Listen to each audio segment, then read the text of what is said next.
এই যে রবিবার স্পেশালে রান্না করেছি এই যে ভাত।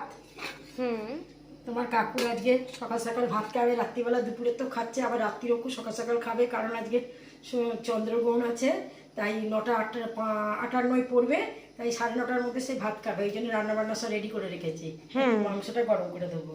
ভাত কাঁচা উচ্ছের ঝাল, কাকু খাবে বলে আজকে একটু আলু দিয়েছি, কাঁচা উচ্ছের ঝাল।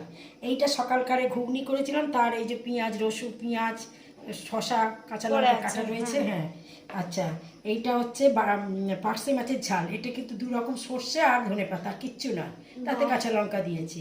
আচ্ছা, এইটা হচ্ছে চিকেন, নাতির জন্য চিকেন হয়েছে, আলু আর পেঁপে দিয়ে। আচ্ছা, এটা হচ্ছে বিহারের চম্পারণ বলে একটা জায়গা আছে, সেই চম্পারণে ওখানে এই ধরনের মাংস রান্না হয়, এই ধরনের মাংস রান্না করে, যেমন মাংস এই গোটা রসুন দিয়ে মাংস রান্না করে। কিন্তু তুমি আলুটা তোমার মতো এক্সট্রা অ্যাড করেছো। এই যে একদম খাসির মাংস, খুব ভালো মাংসটা, তোমার কাকু এনেছে, খুব ভালো করেই রান্না করেছি তরিবিট করে।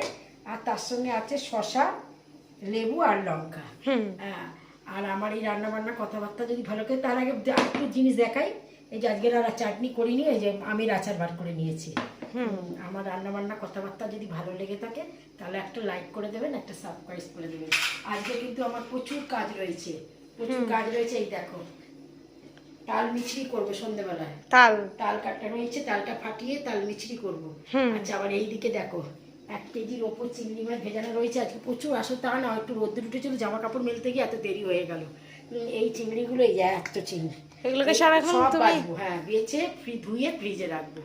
আমার এই সমস্ত, আর তোমার রান্নাঘরও তো একদম হয়ে রয়েছে, এক হাঁটু হয়ে রয়েছে, কিছু করার নেই তো, সমস্ত জিনিস গুছোতে পারিনি। কাল সোমবার, আজকে আমাকে এইসব করে ধুয়ে মুছে করতে করতে 5টা, তার মধ্যে 5টা বেজে তো যাবেই, তার মধ্যে আবার মেয়ের জামা কাপড় রোদ্দুরে পড়েছে, তার ওইদিকে ঠান্ডা করতে দিয়েছি, আমার তলায় রেখে দিয়েছি শুধু ব্লাউজ, 70-75টা বোধহয় ব্লাউজ হবে, সেই শুধু ব্লাউজই ভাঁজ করে তুলতে সময় লাগবে, তাতেও পাখার তলায় দিয়ে রেখেছি।